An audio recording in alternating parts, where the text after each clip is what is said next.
So the Apple Vision Pro is out.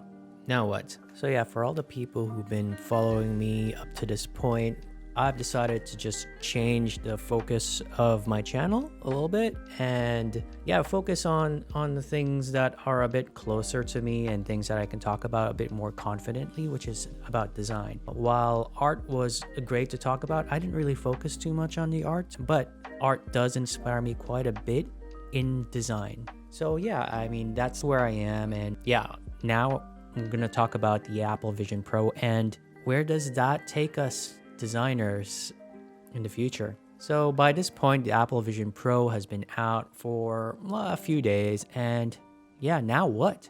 Now what? What do we do? What do designers do? And it's a little bit difficult to be excited about the Apple Vision Pro and how it's going to change design, mainly because the economy is not as strong as I would like. And if you look on the news, there's a lot of layoffs, specifically with UX designers, UI designers, and the creative industry in general. But yeah, for designers right now, it's a little tough, especially if you're new to the field, right? I've been around for a while in the field, so I'm all right. But if you're new and you thought that getting into tech, getting into UI, UX design was your way to start making some real money, it's sort of crumbling down a little bit with all the layoffs. But I mean, yeah, that's just the nature of the thing. I mean, that's what happened when I first got into the workforce all those years ago, and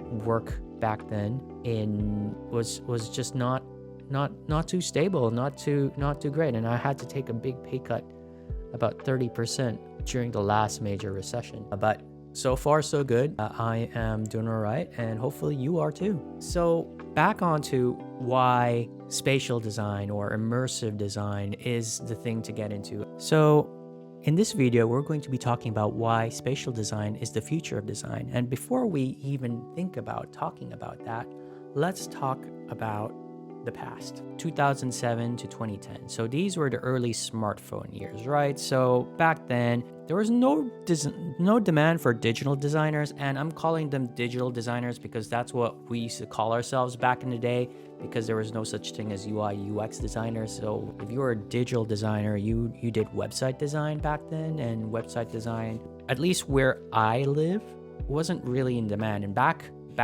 in those days, it was mainly print. There's no social media advertising was done back then, at least to a large degree, or at least to a degree where it paid well. So yeah, I mean, there was absolutely no demand for any kind of digital design whatsoever. But be it as it may, I still tried to keep up because I knew that digital design would still be a thing. It would still be, it will become more and more prolific, and there would be more demand, right? Now let's jump ahead to 2021 to 2022. And I would say this was around peak smartphone. This is when smartphones are as mature as they can get. And I don't think it's going to get any more than this, right? And as you can see right now, there's a high demand, but an oversaturation of UI, UX designers.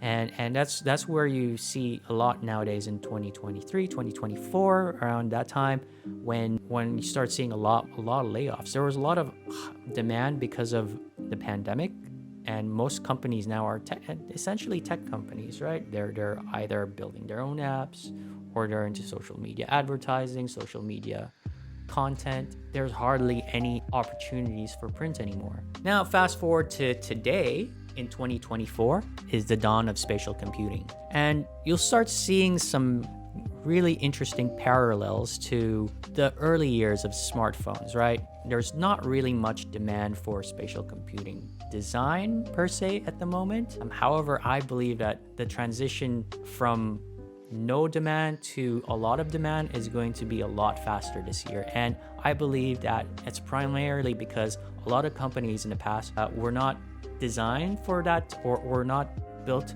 for that kind of transition. Nowadays, a lot more companies are more willing to jump onto the next thing because they don't want to miss out on the next thing, right? And now that Apple has entered the game, everyone wants to be part of that game. But how long it'll take for adoption from all these companies is something I can't really predict, but I think 2024 will be that year. But to get a really good understanding of where spatial computing design is going to be, let's have a look at where my journey started in spatial design so that you can get a point of reference. So I would say that around 2021 to 2022 is when I really started getting into spatial computing design or VR aesthetic or any of that, right? I incorporated it a lot into my personal work, where I even started creating my own VR headsets and then started sort of rebranding myself to do that, right? And I got into digital collectibles, I got into interactive facial animation like VTubing, got into merch, right? I really got leaned into this aesthetic.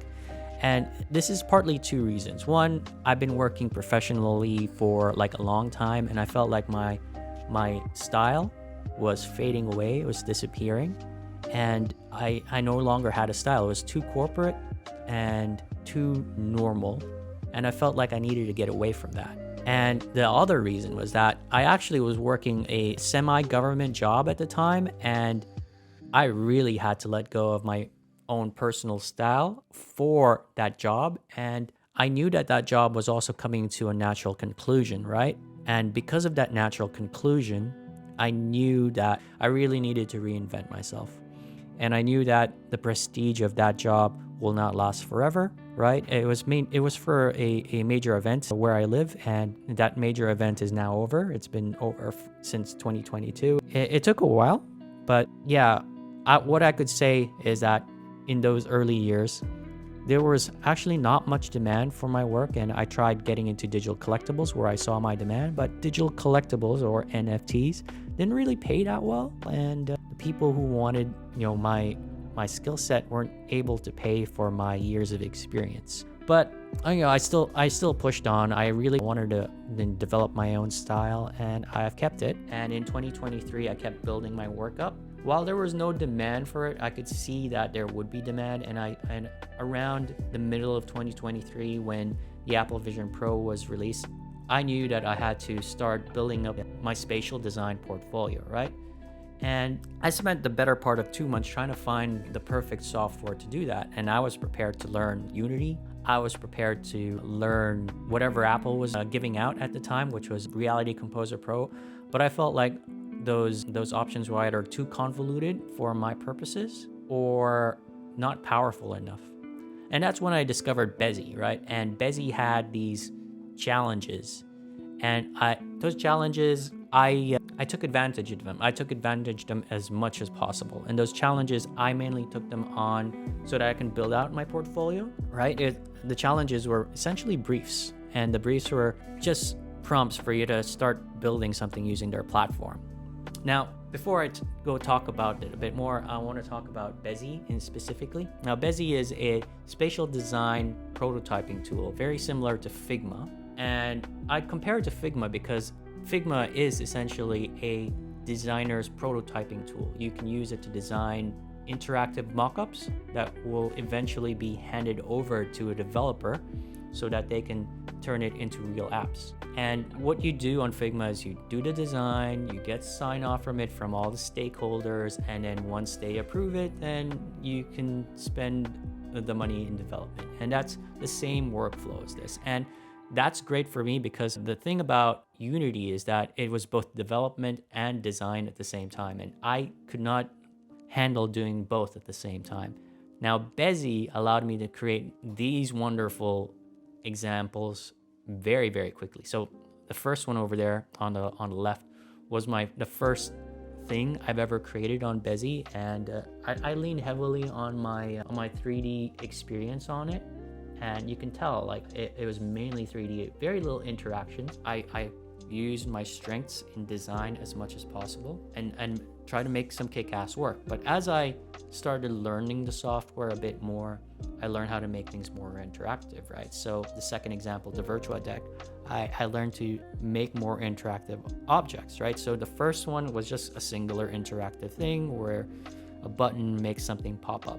Right, that was quite simple. This one, the entire floor, entire area was transforming around you. And then the last one, it was a a game. Essentially, it's sort of like a soft ripoff of my favorite virtual reality game, Beat Saber. So those are like my 3 early examples, and those 3 examples helped me get a job at Bezzy. So yeah, in 2024, I work at Bezzy, and if you consider me an XR designer, you would not be incorrect, but at the same time, you would be also incorrect, because I believe that currently, even as a spatial designer, I feel that my work is largely transitional. So I do a lot of the stuff that is not considered a spatial designer's job. I do a lot of content creation. My role is to try and make designs or communicate the product or new product features as efficiently as possible, but also show the possibilities visually of what the program can do. I actually asked them what stood out from my work that they liked. And they mainly said that was my typography skills, right? My typography and my design skills and my art direction skills is that stood out to them the most. And the reason why I'm talking about it is because I leaned into what I was strong in rather than what I was weak at. So a little bit more about the work I've done so far with Bezzy, and I've been working with them for about a month now. And I can already see from my side how fast things are going, right? So we teased the Vision OS Bezzy app recently, and that got a lot of attention. So yeah, I think in 2024, I recommend that you try Bezzy. But if you're a 2D designer, and the first thing you're probably thinking is, do you need to know 3D? And I would say, no, you don't need to know 3D. And a really great example is one of my recent challenges. And what I wanted to do was recreate a little something that I felt was lost when smartphones became a thing. So I remember back in the day, I used to give out Christmas cards quite a lot. With smartphones coming out, the most that you would get now is probably a message or WhatsApp or whatever chat app that you use nowadays. You would normally get like a little single image Christmas card that comes on your phone on holidays, and that's the most you would get now, even though they still sell those cards in supermarkets or in stores or at your local bookshop. They're not as prevalent.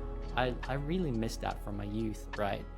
And that's what I wanted to do. I wanted to recreate that, and this one was inspired by Home Alone 2, one of my favorite Christmas movies. Now I'm talking about that specifically because I didn't use any 3D experience at all on this. This is all 2D images that I quite simply laid out on Bezzy. And the only thing I did was tell it like, okay, this is how it looks like when it's closed, and this is what it looks like when it opens. If you're into Illustrator or into your Photoshop, you can quickly imagine that you can do something like this. If you've done cards or books that do something interesting, you can do that. And that's what I quite like about spatial design or immersive design, is that I like recreating things that were lost when smartphones came about.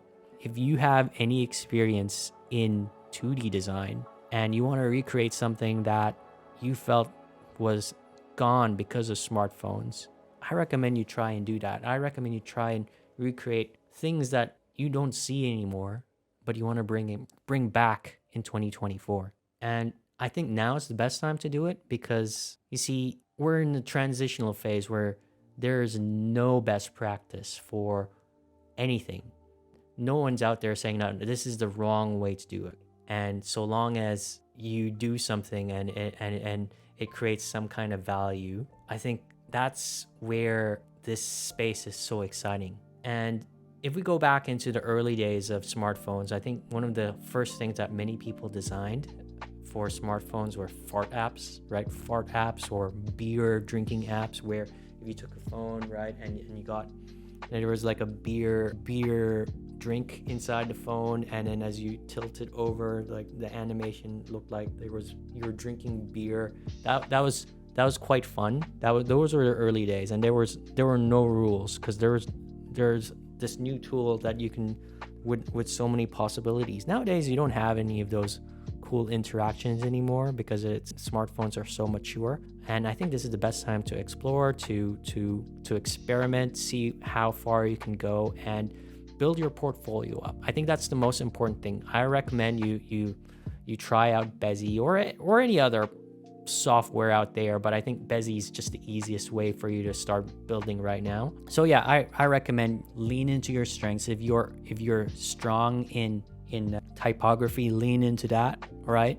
If you're strong in illustration, lean into that and try to make your illustrations come to life in augmented reality, in spatial design. Lean into that and start building, because like I believe in 2024 is when we'll see the transition from flat 2D smartphone design transfer over and create much more demand for this field into 3D interactive or immersive design or spatial design or whatever it's going to be called. Hey, before I go on, I just want to introduce my animated emote pack. So if you're interested to make your content look more interesting or add more flavor, I have these animated emote packs. If there's a character that matches your particular vibe or aesthetic, just go for it. Just get one, and I think it'll be quite fun. You can use it on Discord or on Twitch or whatever else you have. But yeah, links down in the description.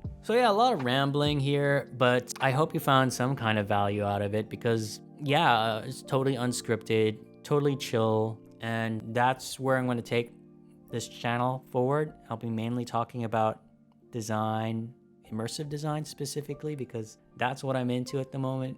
If you want me to talk about anything in particular about immersive design or any new thing that's trending in design, I'm happy to talk about it, because I'm always into that sort of stuff, right?